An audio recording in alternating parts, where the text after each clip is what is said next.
Say, feel that bass. We gon' shake up this place. Say, well, that is way too loud. Bass. Yeah, we got no time to waste. Everybody say, feel that bass. We gon' shake up this place. Pick up I love when things are going crazy and I can't figure out where it's coming from.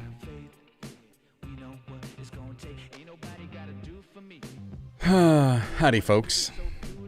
Good to see y'all. Yeah, I have no idea what is going on. It says it's playing a song, but the song was nowhere to be found. So, anyhow, that is what it is. Hey, as you see, Jarrod's lovely face there. That's a placeholder. He should be joining us shortly, but until then, good to see y'all. How you been?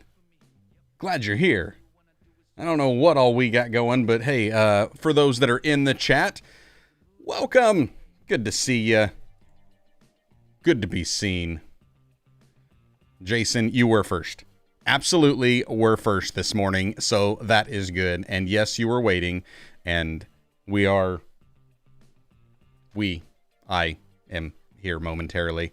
I mean, Jarrod will be here soon, but in the meantime, we'll just leave his face right there, because it's funny. Okay, John saying he'll let Jason be the ornery one today.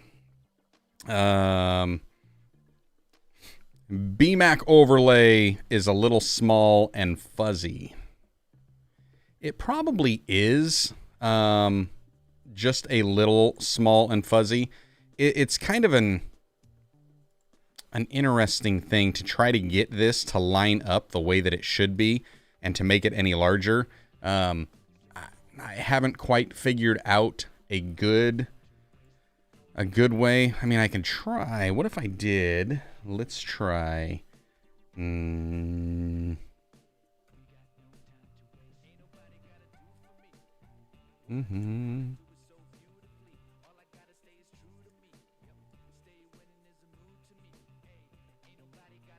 See, it's the odd thing is getting the right placement, because you can't customize it very well. So I guess we'll just do that for now, and we'll see if that works. Maybe it will. Maybe it won't. Who knows? Okay, who else we got in the house here? Jason, ready for hijinks. Is that what you said? Yes, you're ready for hijinks. I don't know about the hijinks. I know that John was trying to prepare hijinks, but the thing that, John, I'm not sure that you took into consideration is that this is my stream. I'm not going to hijink myself. I mean, why would I do that? That just doesn't make no sense. Let's see. I think I can bring that up just a little bit more, maybe. I just noticed there's a weird play button on the bottom of that, and I have no idea why. It's kind of strange.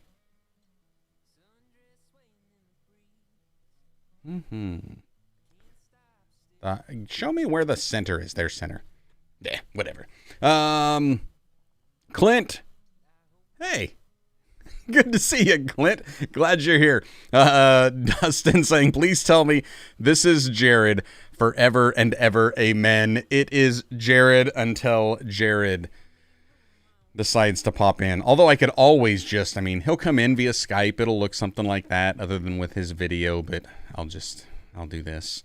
One of these days, if this keeps continuing and we keep having issues with Texas internet, then what I will most likely do is just create like a video that just loops of Jarrod just doing random stuff. Like maybe him just looking around his room or something. I'll have to enlist his help on that one. Otherwise, I'll just have to go back over some old live streams and put stuff together like I have done the floating coffee angel Jarrod thingamajigger.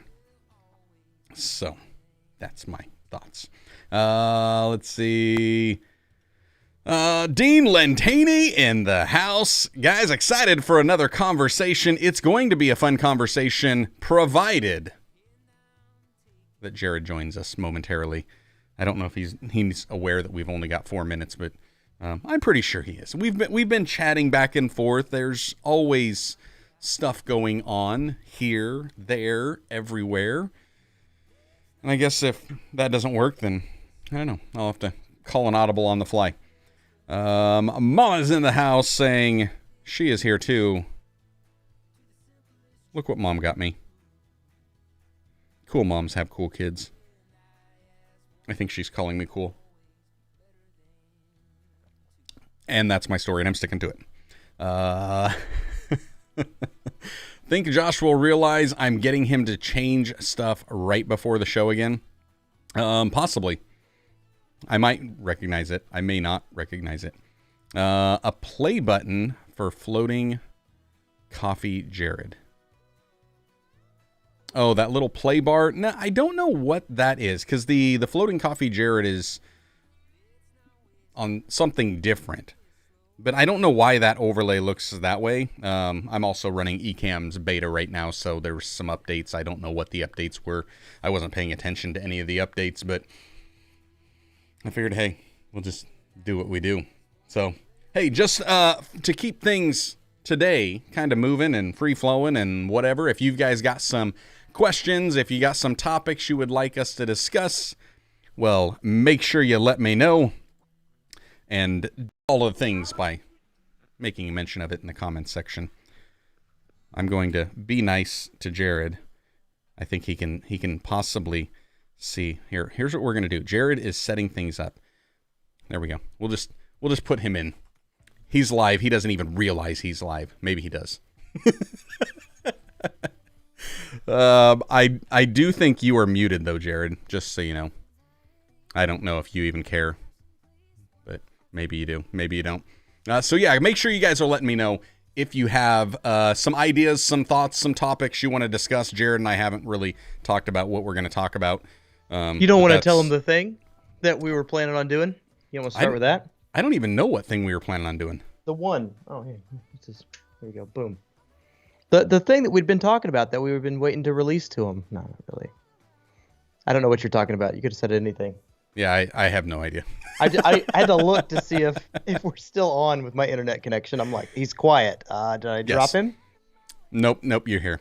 You're here. Oh, nope, Mom is clarifying. It had nothing to do with me being a cool kid. It's everything to do with her being a cool mom. And if you're unaware. Cool moms have cool kids. Oh, damn. Atta girl, get in there. I think that is her ordeal, wanting to make sure she has some more screen time. She's got some real estate. She's got some representation on this show. Yep. Yeah. Henry saying, hey, brother, what's up with the frozen face? Oh, we just love to do this to Jarrod because I think it's funny. Well, I would argue and throw a hissy, but, like, we kind of need to with my internet connection. It's beggars can't be choosers. At times, yes, that is definitely what's going to happen. Miss Diana Gladney, the one and only. Oh, Diana, I miss you. I miss you too. Like, even if I talk to her quite often, I still miss her. Yeah. So, same. We got into a swing there for a little bit where we were talking every day, and I was digging it. But yes, it was very fun. And then we all got busy. Yeah, all of us. So, all of us. Let's see what else we got in here. Whoa. John saying, I have bricked a website, not paying attention to the updates before. Oh yeah, I love to just go live with an update. You know, as soon as I get ready to launch this, this live stream, and Ecamm pops up and it says, hey, we've got an update. Would you like to, yeah, absolutely. Let's just go ahead and do it. 5. Actually, I think it's 3.81. Oh, there you go. So what is it? It is, yes, version 3.8.1 beta. So it's going to be 3.8, but I don't know. Don't ask me what beta means and anything. All I know is they just let me do stuff. Oh, hey. Welcome to the Vlogpastors Podcast, a podcast all about the stories and strategies of sharing God's love in the digital world. Now, here are two pastors that love to put a camera in their face and walk around in public. They are the Andy Taylor and Barney Fife of digital ministry, Jarrod Brown and Joshua Verwers. Hey, everybody. Andy and Barney here. Good to see you. Nice. Oh, yes. You were saying right before the intro rolled, how do I what? Yeah, I said, how do you always get Yeah, exactly. like that, pretty much? How do you always get access to everything? Like you're the first one. You and Diana. How do I get on that mailing list of like, hey, we've got a new product coming out and it's awesome and we want you to try it. You got to do the work. You got to rub them elbows. No. Never mind. With Ecamm, it's super easy. Ecamm's super easy. They have a beta group and they've got like free beta download. They want as many beta testers as they can. And I would say most of the stuff is kind of like that, where they want a lot of beta testers. So they try to get in. It's just to find that beta group and to apply to get access for a lot of them, that can be a little bit of an ordeal. So like with Adobe Premiere Pro, it's easy to get into the beta on that. Now, when it came to the beta transcription or speech to text, that was more of a kind of an application just for that feature alone. So I had to fill something else out, and they said, if we decide to choose you, we may or may not reach out to you. By the way, It's like, okay. let me give you a little spoiler. They always reach out to you, Josh. They don't always. They always reach out to you. But we're not sour about it. Non-Christian organizations will reach out to me. The Christian organizations will not. Are we still Sour Patch over that one company that won't be named? That Bible software company? Maybe. They keep sending me. out. Well, they've got me as an affiliate now, so they like finally, approved it and did everything, and they keep sending me emails and they're like, "Hey, we got a new thing coming out. Hey, we got a new thing coming out. Do you want to go ahead and promote this?" And I'm just like, "Nope." Dude, it's the same with me. Like Chase credit cards for some reason or another. Yeah. When I was a kid, I'm applying for credit cards and you have no credit and everybody's turning you down like crazy. And I need one because I'm going into the military. I need some form of credit. And they turn me down. And I'm like, you punks. So later on, when I have immaculate credit, it's like, hey, did you know that we have a brand new, unlimited platinum? No. Yeah. No, Chase. I remember. I'm not forgiven. There's a little bit of root of bitterness in there. I don't know. Yep. No, as far as the other stuff goes, I have no idea. I don't know how I get stuff. I just make stuff and do stuff, and then sometimes The favor it of just the happens. Lord, son. That's the only thing I can do without sounding over spiritual, but it's just I don't know. Yeah. Just no answers. It follows I don't me. know. I don't know. If I could like figure that out and package it and give you a how-to, I would, but I have no idea.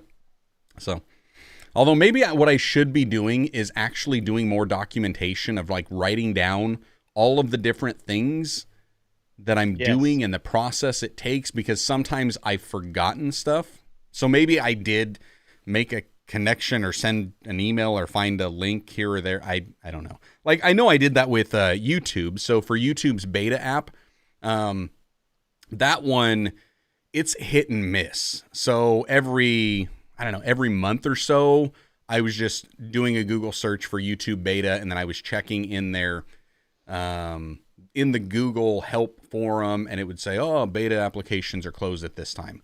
And then somehow, and maybe because I had subscribed to that page, I got an email that says, "Hey, we're opening things up. If you want to apply, go ahead and do this." So I applied. It let me into the beta. I was like, all right. But then like 2 hours later, I tried telling someone else about it, and it was already gone. Like closed down that fast. So yeah, I don't know. No clue. Yep. Me either. Jason Remster saying, still no response from the ticket sales for 5.8. Okay. I will, I'll leave myself a note if I can find my sticky notes. Let's see. Speaking of documenting more, as you're writing that down, man, you have a buy me a coffee for the three people on this thing that probably don't know, but You have a buy me a coffee, and that is hugely inspiring. Your last post of view counts and stuff like that, and then how you do metrics. I love you, babe. I'll see you later. Yep. Hey, man, I love you too. But thanks for letting me know. Josh loves you too. She says she loves you. I don't know if you heard that. All right. I mean, I was actually talking to you, but I mean, I love Jessica too. Thanks, guys. Anyway, hugely encouraging, man. I mean, I had no idea. If you haven't subscribed or whatever that's called, if you haven't bought Joshua Coffee and gotten into the membership part of it, you probably need to do that. That's awesome, man. There's a lot of really good value coming out of that thing. So I don't know if that means, making a video or whatever, documenting it here on this channel, but I am thrilled with what you're doing over there with Buy Me a Coffee. That's fun stuff, man. Like, awesome. Just down to it wasn't the numbers. It was this is how I think. This is how I see value being given to each platform, and then how I see the Lord working in each platform. And come on. Yeah. Yeah. And for those that don't know, over there on Buy Me a Coffee, I mean, there's really there's two different ways they look at Buy Me a Coffee. There are supporters, and then there are members. And I've even got different membership tiers. I haven't even promoted the membership tiers because I'm not quite sure how I'm going to really want to do some of the extras for that. But get in early. And it may be a case, I don't know. I thought through it pretty well. So there are different tiers. You can look at it. I'm not going to do a ton of tiers, but there's some in there. But the members, for just $10 a month, I'm providing a lot of that back end stuff, like you said. So I went through, and I'm going to do this on a quarterly basis, where I go through and I check all of the analytics of the platforms that I'm really focusing on or getting ready to focus on. And then I'm compiling all that data as much as possible. And I need to kind of even explain that. And I may do something a little bit deeper. I just don't know where to put that one yet, but how I came up with some of that analytics, because different platforms, they just don't track things. Right. Not everything is like YouTube and the Google machine that wants to show everything. But yeah, I'll do that. And anybody that's just buying a coffee here and there, the one-off coffees that you'll do like here in the live stream or just throughout the week, you do it here in the live stream, you get the little floating coffee Jarrod that pops up and sings to us. But beyond that, I do have supporter-only posts. So just buying a coffee, they consider that a supporter. And then the members are the ones that are signing up on a monthly basis. So the members are getting extra content. Supporters are getting some content. Members are going to get everything that supporters are going to get. And then the supporters will get stuff that people just checking it out won't get. But there are some other things on there that are public. And some of the posts that I'll even make for supporters or the members, I may later make those public, so other people can check it out, but not out the gate. And a lot of that's just because I'm not quite sure. I haven't fully thought through and processed a lot of that information. So it's just like, here you go. So I appreciate you saying that you appreciate it and you find value in it, because that means so much. So yeah. I know we're friends and all, but every now and again I'm going to pause it and say that's really, really good. I'm getting a lot out of it personally. As a creator on said platforms, except for some of them, that's awesome. Yep. Good. I like to hear that as well. Let's grab a couple other comments here. Genevieve saying, "Hello, fellas. Wait, hold on a second. We got to pause. What's up? What is that cup that you were drinking from?" Yeah. Okay. My Jarrod cup is in the truck, which is the one I normally have in here. But right now we're doing Cotton Patch. It's not a shout out to Cotton Patch. It was just available. That works. I drink a lot of water during these live streams, so I needed a biggie. You drink a lot of water. I drink a lot of coffee. Yeah. Which, I mean, that's water, right? Right? I mean, so I put water into the coffee pot and then flavored water comes out. We went to meet with the chief and the sheriff of our county, and we were talking through the upcoming event that's coming to Stephenville and just some of those things. And I brought some coffee, and it reminded me of you. I brought some coffee to the to the sheriff, and the sheriff says, "No, man." He goes, "I'm good for right now." He said, "I've already had a couple pots." That is my kind of sheriff. I was like, I know a guy. I know Yep. a guy just like you. Yep, for sure. Okay, John's saying, now if Jarrod can talk with an echo, he'd be all set. Uh-oh. Am I echoing again today? We're getting to the point where we're going to have to stop listening and reading John's comments because they make me second guess things. I know, man. John's in to stir the pot. He I is love it. all the time. It's hilarious.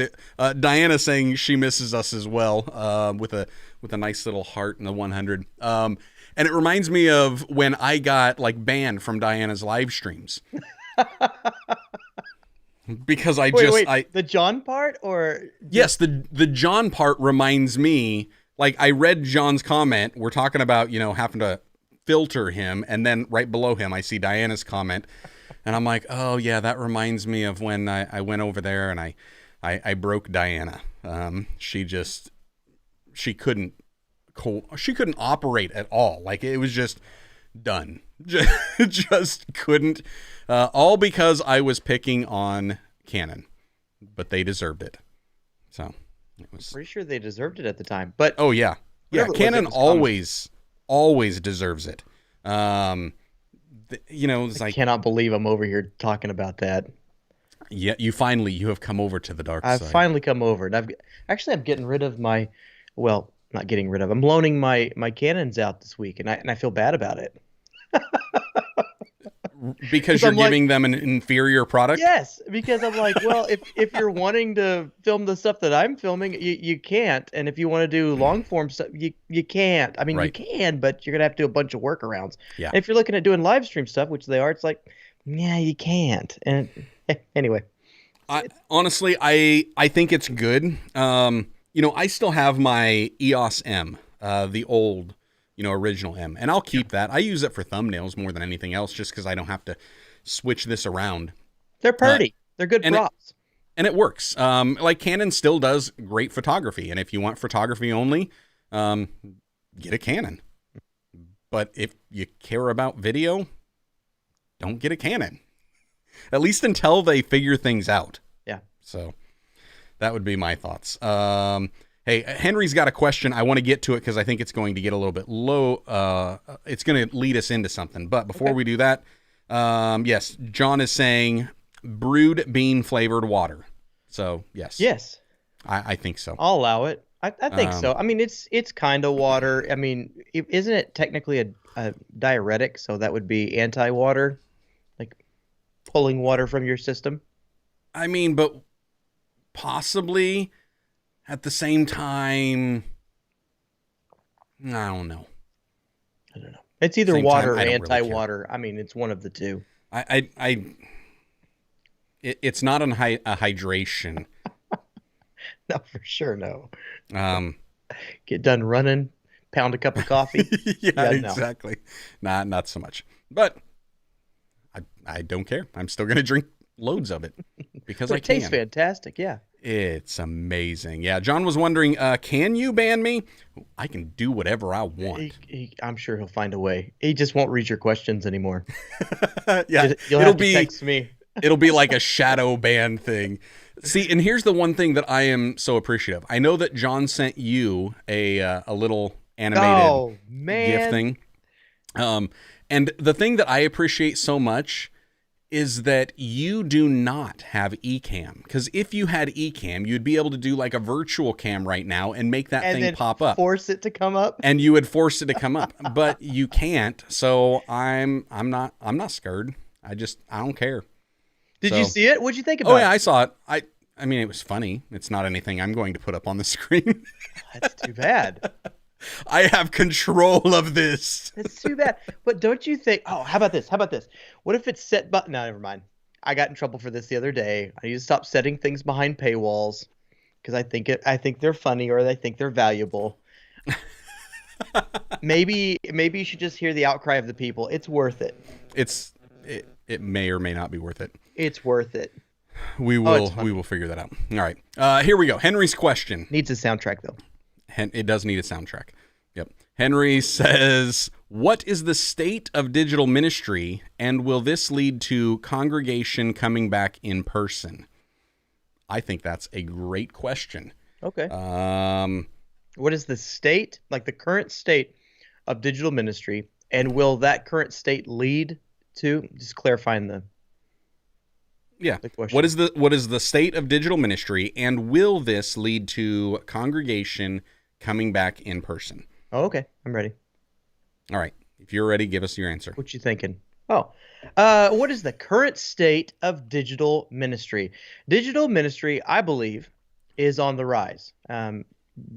It's just currently where we are. We're just coming out of a pandemic. If you're looking around, you're noticing that brands that you know and love are online. You're looking at restaurants who have takeout now instead of eating in person, and a lot of people have found out that it is easier and more profitable to do that. It's also a little bit easier, maybe at the surface level, to stay connected with one another and to pop in on things that we like. Therefore, pastors are getting more exposures. Lay leaders are getting more exposure than ever in the stuff that they're putting out, the content that they're putting out. They are more likely to find a home. That's the beautiful thing about YouTube. Some of them a little bit less so, but the beautiful thing about YouTube is there is an audience out there, and it will shop you and shop you. And if your stuff is good, and it will shop you until it finds your audience. And if your stuff is bad, it'll still shop you until it finds the audience for you. It just may not be, what you think it is. So I think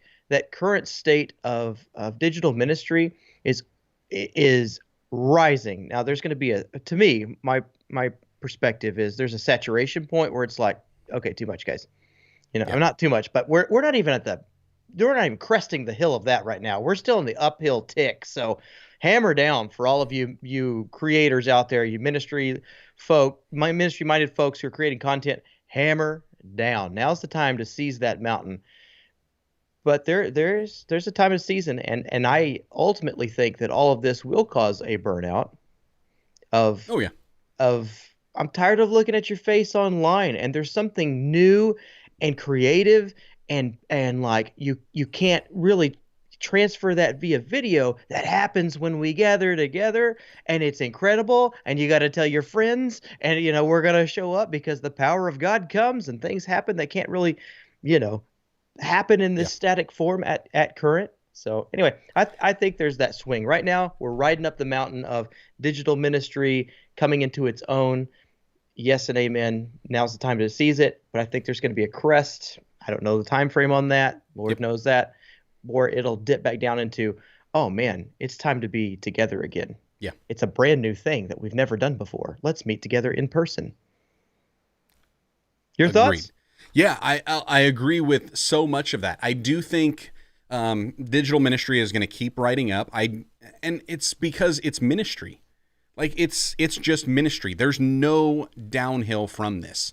It's the equivalent of looking back at the invention of the printing press and saying, oh, now that the printing press is here and we can actually print a written word, do we think that this is going to go away, or is it going to lead people to stay at home and just read on their own and they'll never come to church to hear somebody?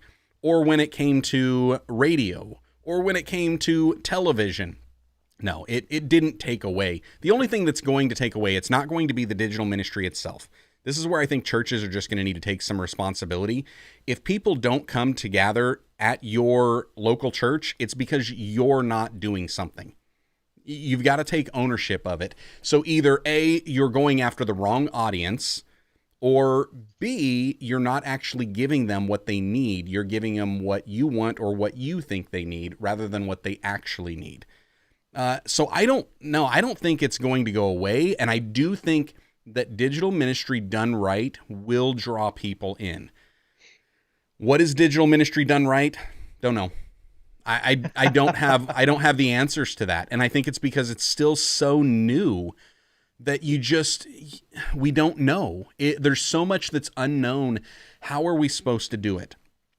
I would venture to say that I think putting an entire service online, beginning to end, I think that is the wrong way of doing it.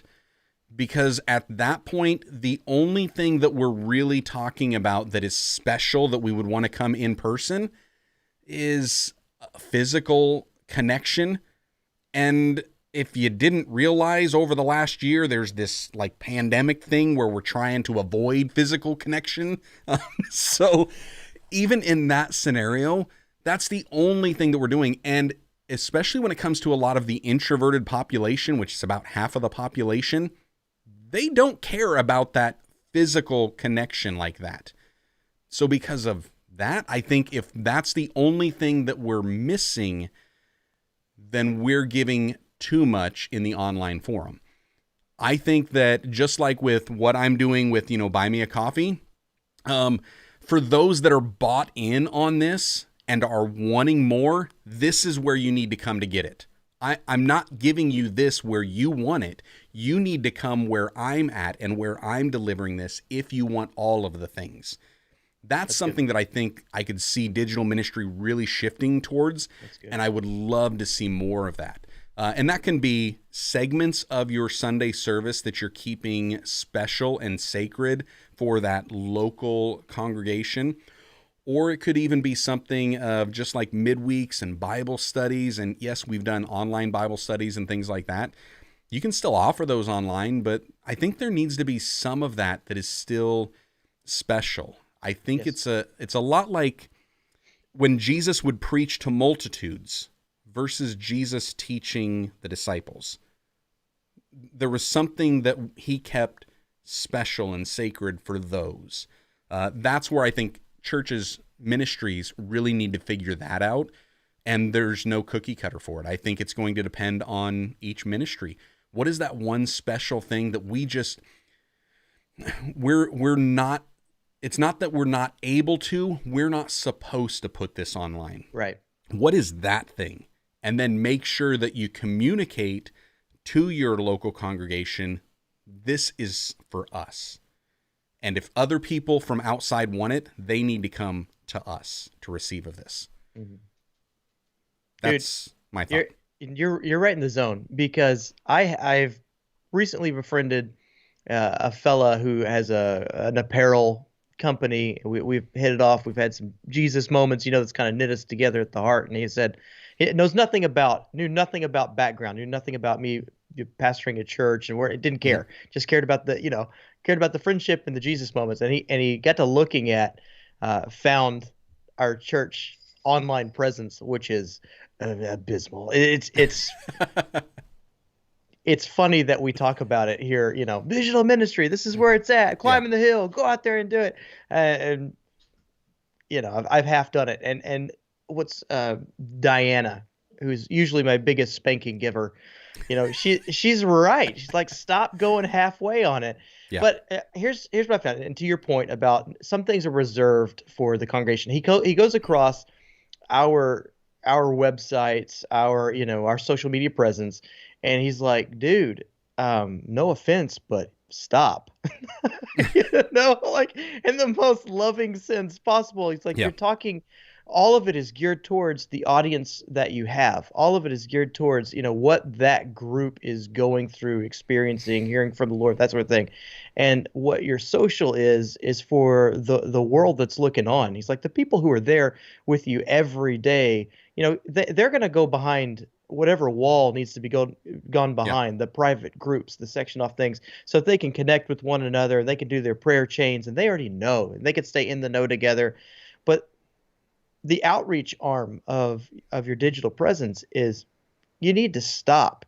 And that's where I would, it's tweaked a little bit on the ministry side with what, Diana would recommend. She would say, document everything. And that may be true for this channel, for your channel, my channel, that sort of thing, but not necessarily for the church, because, and if it is, it's for a segment that's going through it together, or maybe, deeper down the line. Yeah. Because there's certain things that are not appropriate that we talk about, secondhand, not appropriate, just wouldn't be interesting, wouldn't be life-giving to other folks. And him being one of those other folks who come across it is like, what are you saying? What are you doing? If you don't know the inside jokes, it's like, it's kind of borderline offensive. What, stop. And so it was a good kick in the pants. So if you're out there like me and you're transitioning from like, okay, this is what I have time to do. You're a one-man show. You've done the best that you can. You kind of threw the camera up in the back. You got a half-made thumbnail to run on it. There's no links to go to any of your other stuff. Your main service is hosted in a subgroup, and there's only a link to that on YouTube through that subgroup. Just take the time. And this is me talking to myself. Just take the time. Pull a Joshua, withdraw for a week or two, work out some of the kinks. Yeah. Up the production quality to what you're actually able to, like, you would want someone else to consume, that you would be proud of, and then let the big dog eat. Yeah.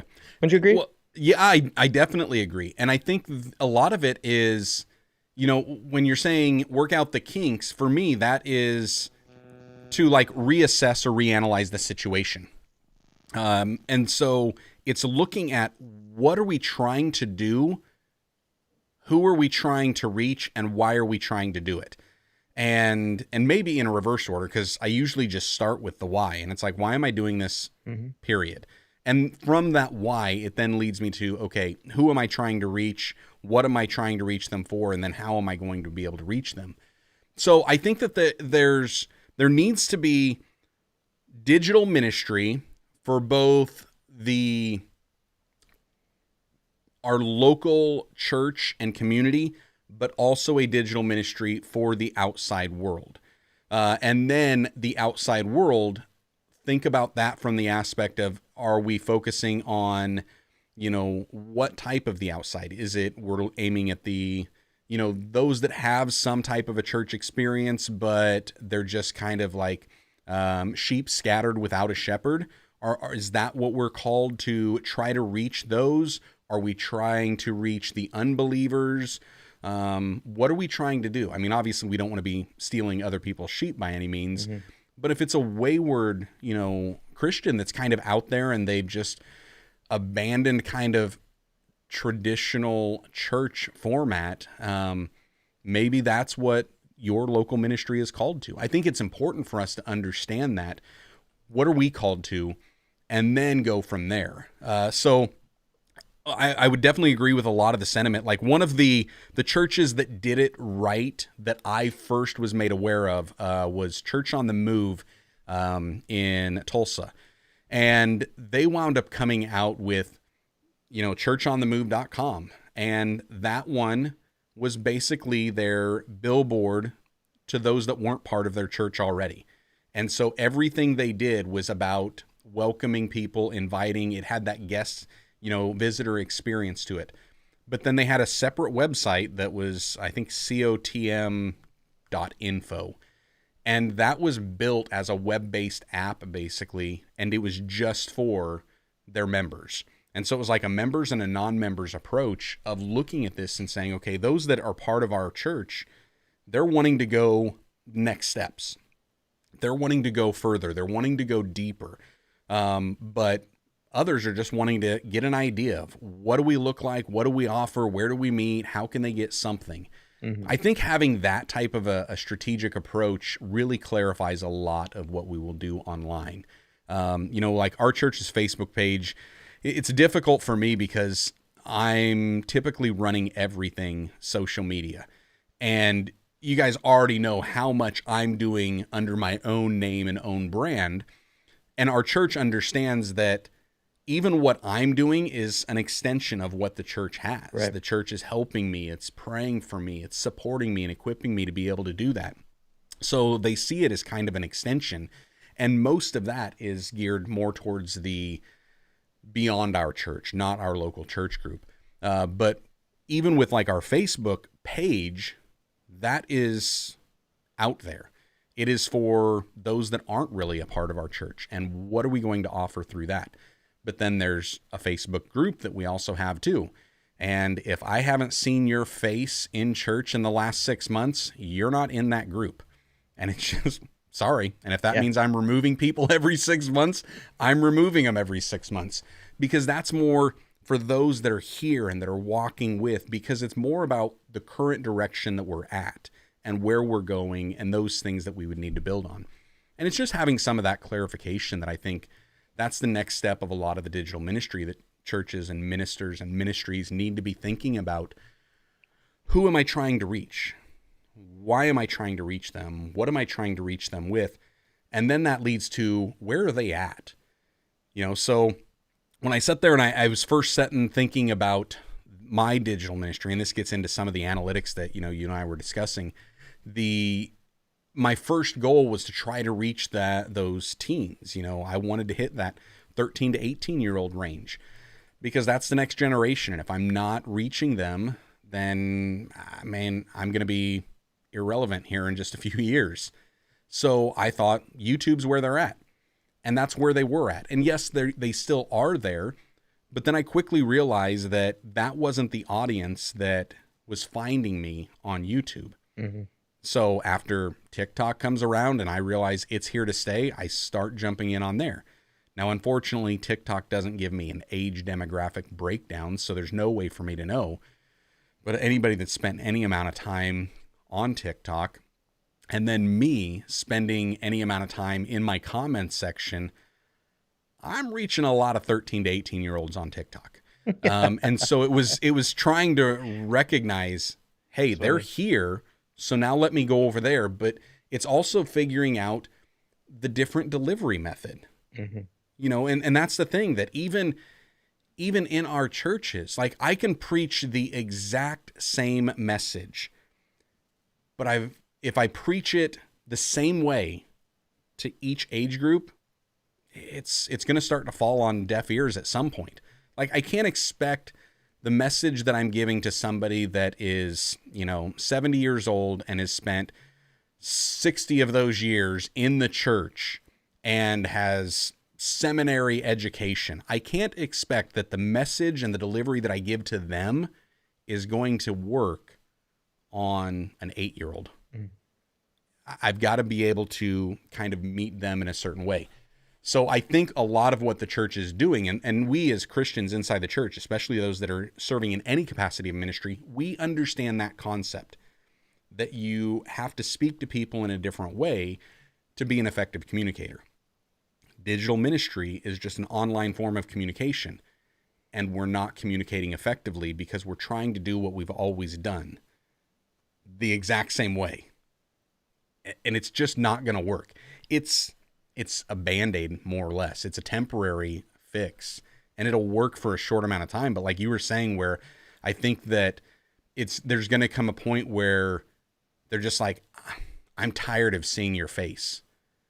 Like, I'll just be forthright and honest. I'm tired of looking at people's sanctuaries. I am. Like, when it comes to digital ministry, if I'm seeing a back of the church view of everything that's going on, I'm tuning out. Like, I'm not watching. It's not going to happen. I'm tired of seeing it. We had all of 2020, and that's all I saw. And I was tired of it after about, 6 weeks. So, it's like, and I'm a little bit older, but of course I'm in this. Now, that doesn't mean I'm tired of watching sermons online. Don't get me wrong. I love watching them. I just prefer when they've got a little more creativity to it. They've got a higher production on the video concept. And that's not to say that they need $20,000 cameras, but I just need to see that they're trying to deliver it on the platforms in a similar way to what is consumed on the platform. So like when I see a pastor that is just like sitting at their desk and just kind of giving a message like this, I'm like, oh yeah, I'll watch that thing. They don't have to do cuts. They don't have to have overlays. They can just be monologue. I'm good with that. As long as the camera's not looking up the nostrils, I'm good with that. I'm learning a lot about personality types. I not that I've entirely discounted them over the years, but it's not my favorite thing. It's not an area of interest, but it is becoming one because it's a pain point over the last couple of weeks. I've been pushing past certain people's personalities, just realizing that like we're all created differently. Yeah. And I was thinking through what you were just talking about, and our even in our church, I find certain differences. Like I shortened our worship time. Our whole service is an hour now. And when we used to have family time, worship time, which were like 30-minute blocks. Family time was about 30 minutes. Worship time was about 30 minutes. And then preaching was somewhere in the swing of 45 minutes, 30 to 45 minutes. Yeah. And so it was a good chunk of time. So we shortened it all down, words today, all down to an hour. And it went swimmingly, I would say, for about 2 weeks. And then across all the different age ranges and demographics, it was like, this is awesome. I love the high energy that's here.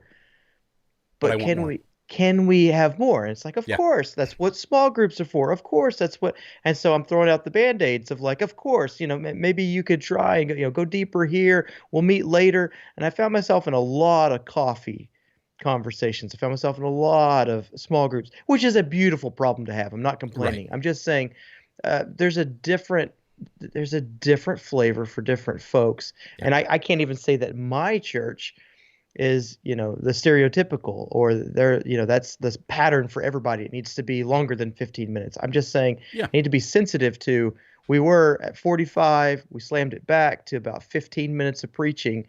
Yep. And it was not enough across the horn from all different, I mean, obviously not 8-year-olds. 8-year-olds are ready to rock. But once they can understand from about, for us, about 15, 16 up, you're done. And so and in all that, like, I hear your heart in that, like, and I want a higher production. Obviously that's what the guy gave me the spanking for. There needs to be a higher production quality. You can't just slam a camera up in the back that stares at your back wall and somebody walks in the frame every now and again as they're pacing back and forth. And, that hurts, but at the same time, how realistic is that for folks like us in small churches who have limited number of volunteers? That, I mean, not even that. I'm sure there's the willingness to do it, but the time to invest in, hey, we're going to give you prime real estate because we probably don't have the highest equipment possible. So we're going to give you a gimbal. Where is my gimbal back there? Gimbal. Yeah. And a camera, and you're gonna come walking around and it's just there's a huge investment in that. You got to go all in. Yeah, but let's go beyond. Okay, so let's just look at Facebook in general, okay? Because I would say that that's the thing that if there's one platform that I think churches need to focus on, and it's Facebook. The majority of churches are already on Facebook. Because people are there? Yes, people are there. And their current demographic, the current church folk are already on Facebook. So you should be there. That's the first thing you need to be. But I'm saying that churches need to focus on that because while the majority of the churches are already on Facebook, they're doing a very poor job on Facebook. Mine included. I throw myself in this. But what I think needs to happen is first realizing, who are we actually trying to reach on Facebook?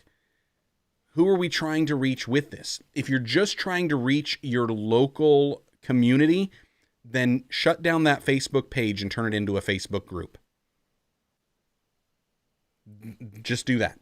But if you're trying to reach beyond that, yes, do a page, but make sure that the posts that you're putting on there are actually trying to reach them. And there needs to be more value given to them where they're at rather than asking. It's that, Gary V, jab, jab, jab, right hook. We're doing right hook, right hook, right hook, right hook, right hook, right hook, right hook. And it's over and over again. We're like, hey, come to church, come to church, come to church, come to church, come to church. And they're like, well, you already came to me to tell me to come to you. How about you come to me and just give me something so that I want to come to you? That's, I think, the problem that most are doing. Is it just needs to look at that and say, okay, there needs to be, I'm trying to give value, and think about your church from a simple thing or simple standpoint of what is it that I can do easily to give them more value. And it can be honestly as simple, and I've said this in the past with some of the strategies, as simple as I just preached a message on Sunday. You know what? Somebody, if it's not me as the local pastor, somebody else that has like administrative privileges, to be able to post on Facebook, here are my sermon notes. Just take those notes and put them out there. like one a day, a scripture, a thought, something, and maybe it's only a couple times a week. Hey, give the main point that I had, said in my message, post that as a quote, so it's whatever it is, God is good. Quote from Josh. It's just like whatever, and just post that. And then, hey, here's a scripture that we had. Post that. I think that's the easiest thing to do. And that is less about me asking value, but it's more about me just giving them value. I think that alone, in doing stuff like that, it starts to bring up the quality of what we're producing because of the intention behind it. It's like what we're trying to accomplish then. And then beyond that, it's like, okay, well, instead of it just being a text base, can you hop on Canva and create a quote image? Or take your phone Sunday morning and snap a picture of the pastor and then put the little quote, next to him? Those would be the things that it starts to step it up from there. And I think if churches would just start there, they're going to see leaps forward in what they're actually doing and how they're trying to reach. But unfortunately, the majority of what I see with churches on Facebook, and I've been guilty of this as well, is all about, hey, come join us here. We're getting ready to start this. No, just give them the value. And to what Henry was saying, will that lead to people coming in person? Maybe. Maybe not. I think some of it will, because people will start to hear it. And I've had that. Like, we've got somebody new that's been coming to our church for the last couple months. Found us, if I remember right, it was a message online. And I think it was our Facebook page that wound up finding it. I don't even think it was the church website.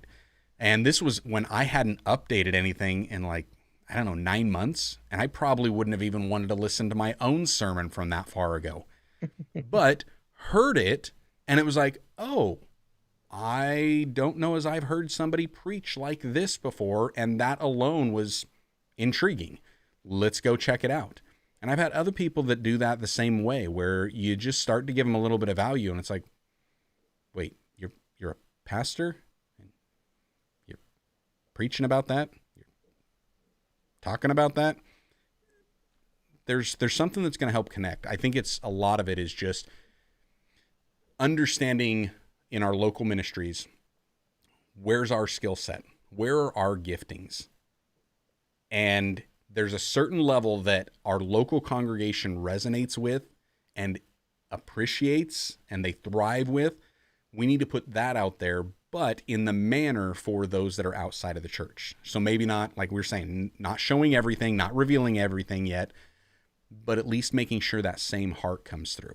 Mm-hmm. If that makes any sense at all. Mm-hmm. I think so. All right. Hopefully that answers the question. Yeah. Hopefully it does for somebody. Okay, so I want to get here to a couple comments that popped up. I need to go back and rewatch all this so I can take some notes and be like, yeah, see? Yeah. And you know me well enough that we get to talking on a lot of this stuff, and it's like, I don't even know what I said 5 minutes ago. Don't know if it was any good, but John Hayes, talking head videos seem more personal than Back of the Sanctuary capture what is said. Yeah. And this is something that I like to go, here's the other point I was going to make with what you had said, Jarrod, the production quality. You guys have heard me say, hey, I'm going to be doing these, vlog style sermons for our church. I did one of them. It's a whole lot of work. It's a whole lot of work. It's just like, I did one. And of course, the one person in our church that deserves those vlog style sermons more than anybody else is my mama. And that's because she's not listening to the sermons. She's in teaching the children. Yeah. So she misses out on it. And it's like, she's like, so do you think I'm going to get to hear the message this week? Because you haven't, given one for the last 4 weeks. It was like, yeah, I'll get on that. So Mom, if you're still watching, as soon as I get done talking to Jarrod. I'm sorry, Mom. I'm working on it. I'll so try. Much work. I don't think they are. I mean, there's an energy, and here's where my rub is with the vlog ones. Mm. And I agree with John. The talking head is awesome for information transfer. Yeah. but there is an energy when God is speaking to his people. It's palpable. It's like Yep. you just let him take over. And you guys all know, a lot of you guys here are pastors. And to capture that, I mean, granted, it's less video form, but it's still something. It's not just that intellectual transfer. It's intellectual, spiritual, and not to say that a talking head Yep. can't be. I'm just Right. saying, you're trying to get that moment recorded on film, Yeah. and I don't know, to try and do that broken up in a vlog form is hard because Yep. you're in it. You feel Holy Spirit taking over and you're grooving, but then you also know that you need to change scenes or Yeah. it's time. It would be a good editorially break in the video and keep, feed into the next. So then you go over to the next, get everything set back up. You're in a new location, whip back out your notes. Where were we in the zone? Okay, Lord, possess my mind, my heart, my lips. Let's do this thing. And then turn Well, the record on. Forgot the yep. light. Hold on, the light's wrong. Yep. And I think a that's mess. where for like me, what I'm considering, and this is kind of like my sermon approach, is one for us and one for them. So like one for us is the local church, and that's in person. If you want to really experience what happens when I'm just kind of caught up in the message and I let Holy Spirit take over and we just start flowing and rolling with it, you show up in person. If you just want the information, that's what I'm going to be posting online. And for those that are like, oh, well, I live on the other side of the world, but I would still love to have that. Too bad. Sorry. And I think a lot of that is because when I look at it, there are certain things that are right here, right now for these people. Like, do I wish that I was there walking the earth as the 13th disciple? Come on. You bet I wish it. But you know what? I wasn't. And it wasn't for me. And there are so many things that are left out of the Gospels that those guys experienced that I did not get to experience. But thank God, at least there was what was written in the Gospels for me. Yeah. And that's the thing, like, I take that approach where it's like, no, there are going to be so much that happens at my church that people outside of my church are never going to experience. Blessed are those who believe and haven't seen. Right? Yeah. And so it's like there's just different audiences, different congregations, if you will. Yeah. And so I think for me, part of it is understanding that the way that the Holy Spirit is going to use this message for my local church is different than how he's going to use this message for those outside of my church. Right. And so part of me is understanding that, and it's taking the approach, even as a small church pastor, okay, I'm going to preach twice a week then. I'm going to preach once in person. I'm going to preach once online. Yes, that's a pain in the butt because I'm already doing so many other things, but it's going to be worth it when I actually do it consistently. Question for you. Yes. So I'm cool with God having different purposes for different audiences and me not knowing. That's just kind of my style. I'm reactionary. When the Lord deposits something on, I say it, I speak it out, and how it hits different people, I'm cool with that because my personality type, I'm not as tightly gripped on the words that come out because I know that Holy Spirit is communicating something higher than I can. I'm cool with that. But I also know inside of my same church, inside of my same leadership team, I have some folks who are like, nah, Yeah. I need to know the strategy for my group, and I need to know the strategy for the people who are outside, and I need to know exactly how to communicate those things. So what's it like? Because I think you're the latter. What's it like having to craft the message for? Like, does it put your brain on tilt? No. So or you just honestly, categorize it. Boom, boom. Honestly, when I've done it, and I've only done a couple where I've done the two recordings, the recording and then the in live. Right. It's the exact same message that I have studied and that I have prepared. But there are things that, like an extra something that all of a sudden it's like God's just dropping on me. Yep. And I'm like, okay, so who's this for? Right. And then it's like, okay, that's at church. Perfect. That's easy. Or there may be a different illustration that comes up and it's like, this is actually going to translate better on video. Yeah. Perfect. The message is the exact same. So which comes first? It depends. Like I've done both ways. I've done the in-person first, and then I've done the video first. Which did you like better? Which do you felt like communicated better? Video first. Video first. Wait. Yeah. With the primary being your in-person audience, or video No. first? Just everything worked out. Video first, and like I'm only doing video goes online, and that's for outside our church. I'm not doing video of an in-church. I'm recording it, but I have no plans of ever showing that in any capacity. Other than if there's something that was just, oh, that'd be a good like social media small clip, then I've got the footage there.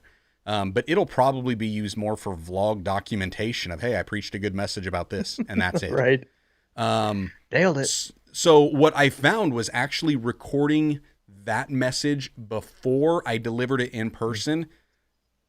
It was good. I mean, it was almost like a practice run for the message, even though it was fully prepared at that point, and then just set up the camera and record. And so I preferred it that way. It was so much easier to then preach in person. And I felt like I was able to have my spiritual ears open and in tune a little bit better. So I preferred that. The practicality of doing that is where I'm struggling, because that means I've got to have everything done like 2 or 3 days sooner than I'm used to. So that's where it's just a little bit more of a struggle. Now, doing it after the fact, that wasn't a bad deal either. The only hard part for me was I would have preferred to do it right after service, but after service and you can relate to living a distance from the church, and it's like everybody's hanging out and we're just, chatting, and that's great. And then kids are hungry and head home and get that. And then it's like, but do I really want to drive back to church? Mm-hmm. But do I really want to record it around the house? So then it was just trying to find time to go. Right. I haven't worked out those bugs, but I will say that as far as preaching it 2 different ways, not a big deal. Like I've got one of my favorite messages that I've done is, I don't even know what I titled it, like getting started. And you probably, if you've been around at any point in time, you've heard me mention it, paraphrase it a million times. It's, Moses and the Exodus story. Start where you're at, use what you've got, and do what you can. Come on. And I've preached that probably a dozen times now, and to, I think, 5 different congregations, and each time it's been different. And some of that was me going in ahead of time, like going into one church and asked, how long do you normally go for preaching? Like my typical go-to is about 30 minutes and I'm done.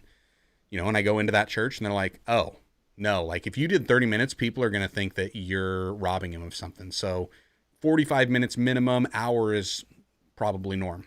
Okay. So then to do that on the fly and just extend a 30-minute message to 60 minutes, no problem. Easy. Mm-hmm. And another one, asking another church where it's like, sometimes I'm talking a lot in this about the gifts of the Spirit. How cool are you with that? Well, if another pastor's like, we prefer to do that teaching in like small group settings, cool, no problem. Hands off it. I'm going to respect the church and respect the pastor. And it's like, I'm not going to step on that. And I'm also not going to sit there and say, oh, well, the Holy Spirit told me the direction for your church. No, it's like, no, we're not going to go down that path. And then doing it overseas as well, where now you've got to work with a translator, and some of the words that I'm saying don't translate at all. So there's different ways of doing it, but it's still the same message. So for me, doing it online and then in person, it's easy. It's just recognizing a different audience, and going in the first time I'm looking at the camera, it's like, this is an online only audience. And trying to, just like we do with YouTube, don't look at the lens, but see the lens as the eye of an individual person. Right. And if you can put a name to that and think about that being an online thing, this is a visitor. This is somebody that's not necessarily part of our church. I think that where it really helps. And yes, while I'm saying that and I record it that way, and yet I know that my mom is going to be the first one that's watching it, and she is part of that, there's still the connection that she's getting throughout the week. And I know she understands that this is how we're doing it, and she's still getting the meat of the word. But the rest of the fellowship and all of that connection and community, she's getting that. So I don't know. That's kind of my approach on it. Do I think it's a perfect approach? No. I think it's what works for me right now. And I'm saying right now because chances are it'll change in 6 months. Yep. That's So the beauty of it, isn't it? I mean, like it is. that's the cool part. Like the basic core of what we do doesn't change, but we do need to be on our toes about how to implement different tweaks. Yep.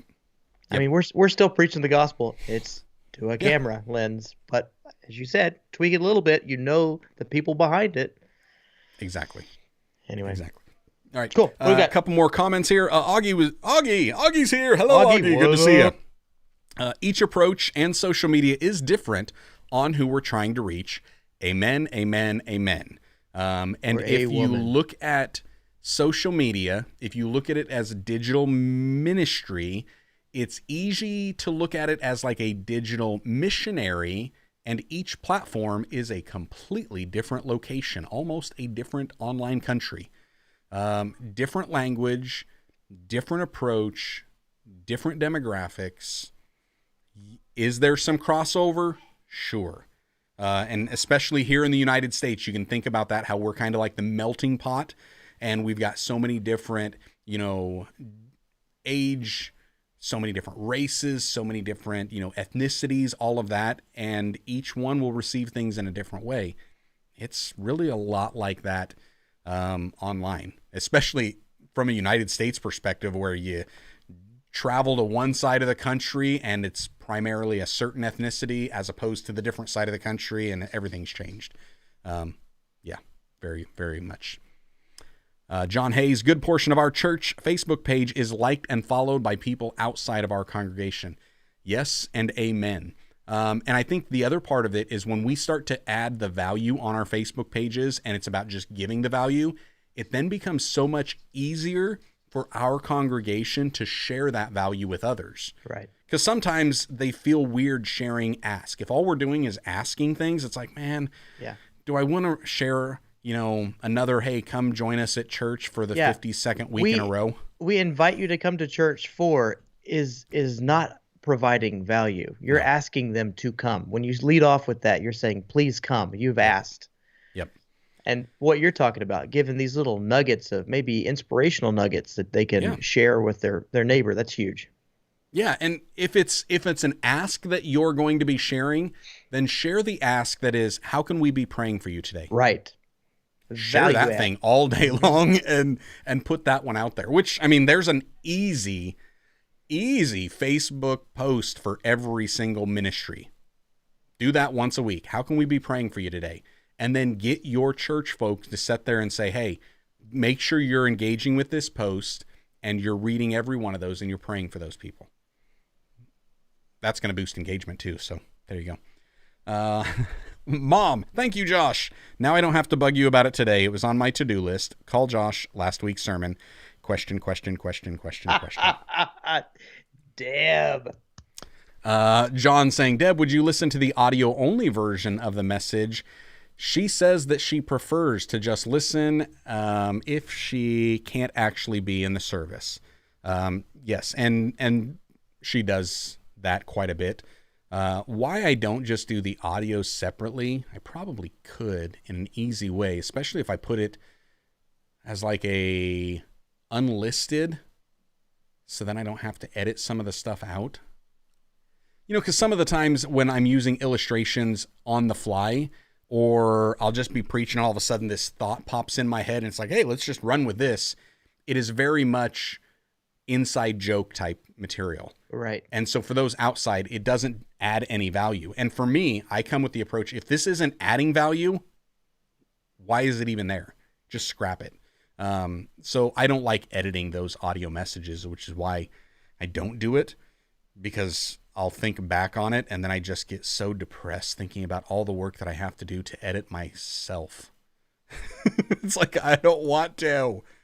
Okay, so John says, good to know. I see a lot of downloads and listens when we post audio for those who weren't able to be there, but was curious what the thoughts are as well. Yeah, I think doing audio is definitely a great place to start. Like if you're just wanting to know how do we get our service, I would honestly prefer churches, if their option is we're just going to live stream in the back, I would say don't.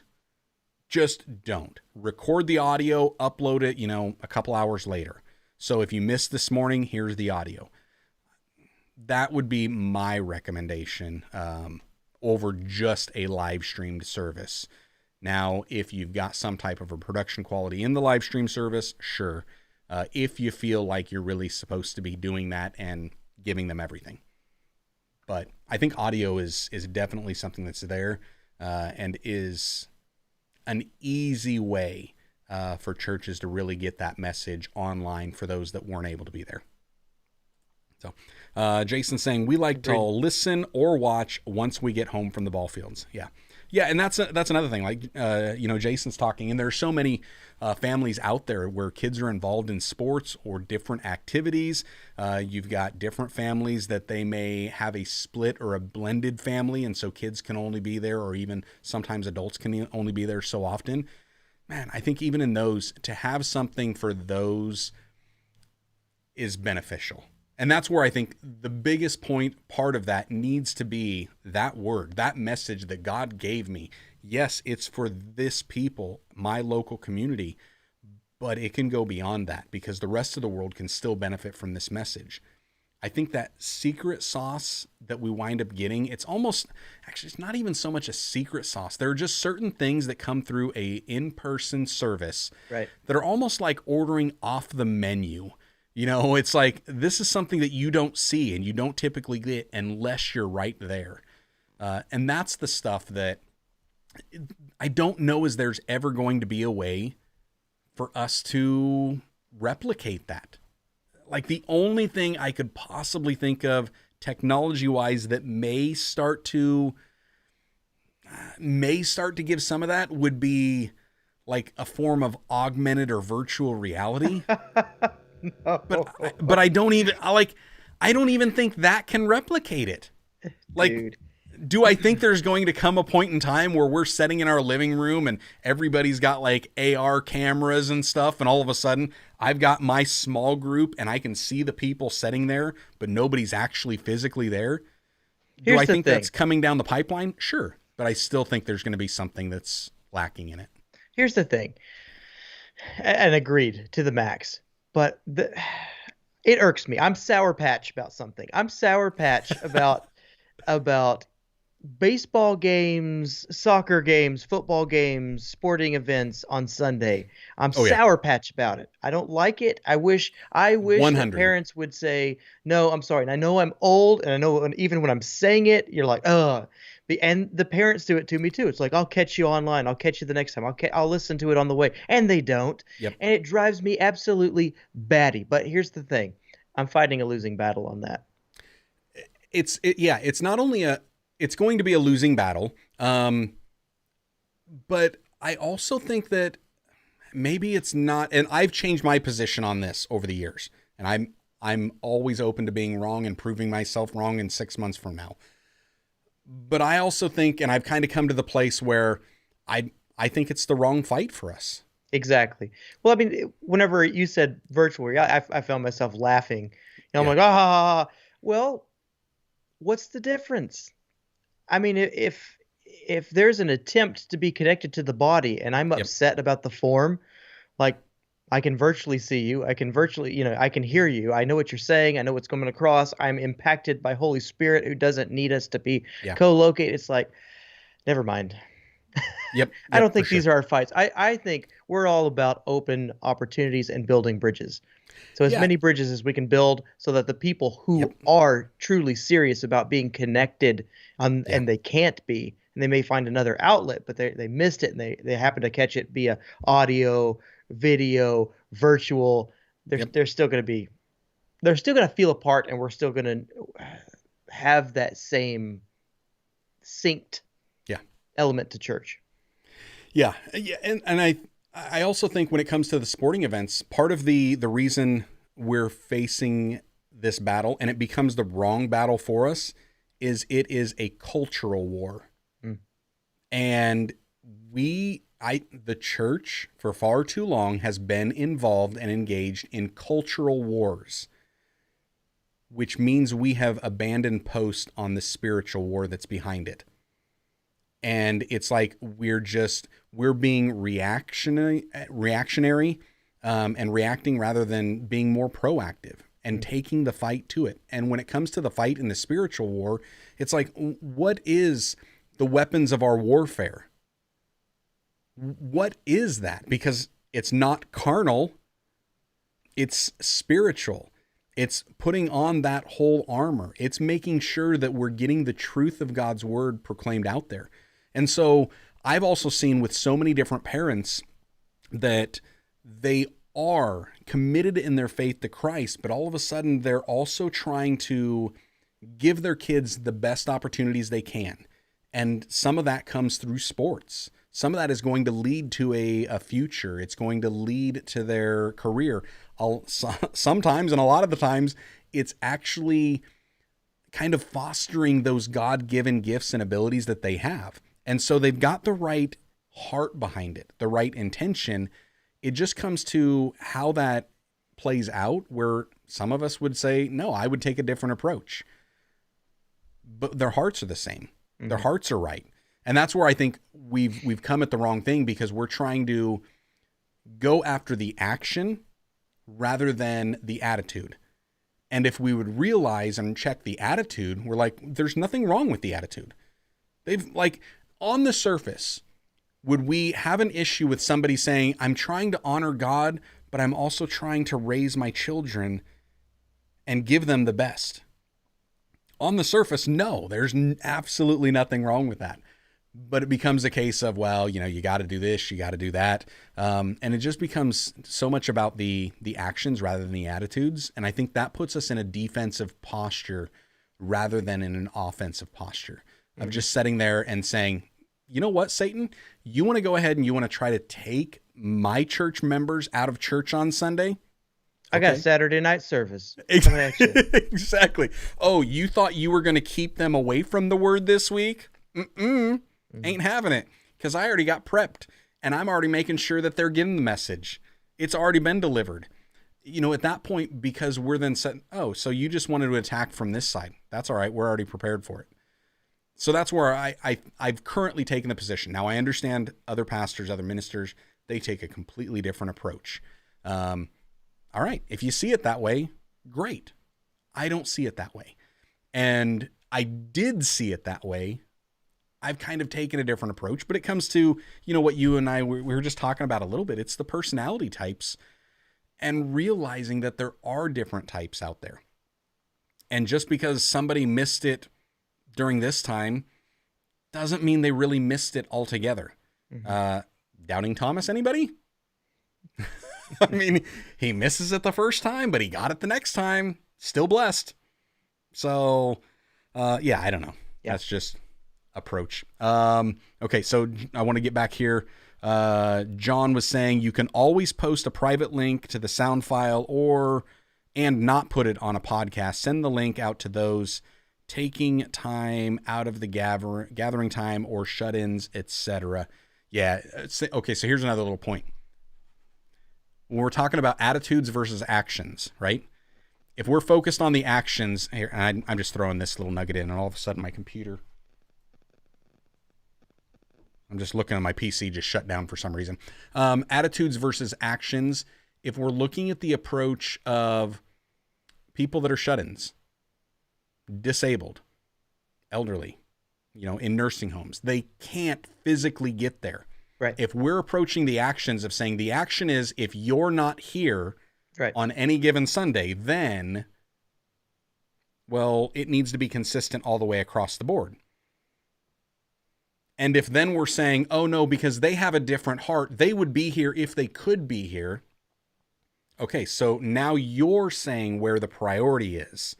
And now for that family unit, you as that Christian are trying to come up with a judgment on how to lead that family, which means you're actually trying to be God rather than letting God be God. Because maybe God is speaking to that husband, that wife, in a different way. Maybe he's saying, no, I want you to be able to lead your family to a relationship with me through this path. So it's just like, that was something, as soon as he pointed that out, it was like some of those things that I thought through years ago that helped change my mind and I just completely forgot about. Again, attitudes versus actions. I'm getting into the weeds on this, aren't I? A little bit. That's all right, though. John says it. John's here to rescue us. Yeah. He says it gives more personality with off the cuff and inside story type stuff. Just look at the floating coffee hand. Jarrod. Ooh, were you going to, you weren't going to sneeze. You were just going to. I was holding it back because every time I hear a floating coffee hand, there needs to be a. We didn't unleash the baby angel this episode. Fantastic. The baby angel did not get released, and that's good news. Because nobody bought me a coffee. That's good news for me. I'm sorry for you, but good news for me. Because sometimes I'm with Jarrod on this, and certain things I'm just going to keep behind a pay portal. There you go. Hey, I think we are good on all of this. If anybody listening afterwards have any comments, any additions, if you want to argue over something that I said when I started to get into the weeds, I am all for you posting a comment. Yes. Just don't expect a reply from me. Tag him in something. All right. Anyway, that's all I've got for you guys. Jarrod, any other parting words that you got? Any other final shots? No, man. Good one today. I'm looking forward to next week. Catching up. Sounds like a plan. All right. Hopefully we'll be back. And I did notice there was a little bit of static coming from one of our ends. And oh, great. I don't know which end it is, but at least cry. It wasn't as Don't bad even as before. So, all right. That's all I've got. I'm done. We're out of here. I don't know. John was saying something. You got to tell him to stay blessed. Oh, yeah. Yeah. Stay blessed. Enjoy God's best. Have a great week.